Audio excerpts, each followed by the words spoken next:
Wapenzi wateja wetu wa Zamora, leo bwana nimekuletea brush kutoka Zamora. Hizi nilizozishika mikononi mwangu kama unavyoziona.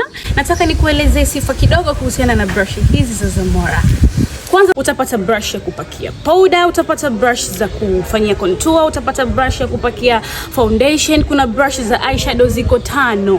Hii brush zetu ni laini sana, na kingine pia handling yake kama unayoiona ni metallic black.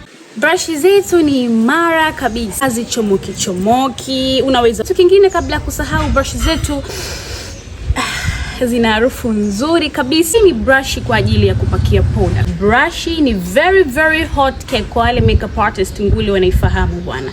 Hii ni kwa ajili ya kupakia setting powder pamoja na highlight.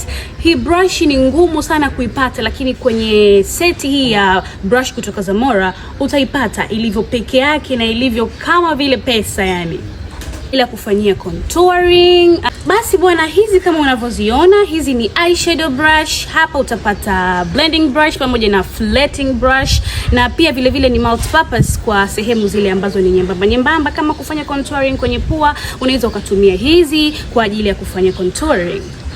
Multipurpose brush na hizi ni brush kwa ajili ya kuchongea wanja au concealer brush. Hizi chania nyusi pale mwanzo kabisa kwa ajili ya kupaka wanja wako, na pia ukitumia eyebrow gel yetu kutoka Zamora, hapo utakuwa umetisha zaidi, maana itafanya wanja wako unakuwa mzuri kama wa kwangu. Pia hii brush hii ni multipurpose. Unaweza kutumia kwa ajili ya kublendia lipstick. Zamora inakuwa ni rahisi sana kwa ajili ya kuchorea wanja wako. Na pia hii ni multipurpose, unaweza ukaitumia kwa ajili ya kupakia eyeliner au jumbo liner. Brush zote hizi utazipata kwetu kwa bei nafuu sana, kwa shilingi 70,000 tu. Zote hizi ziko 18 na kila moja ina kazi yake. Karibu sana Zamora, karibu tukuhudumie.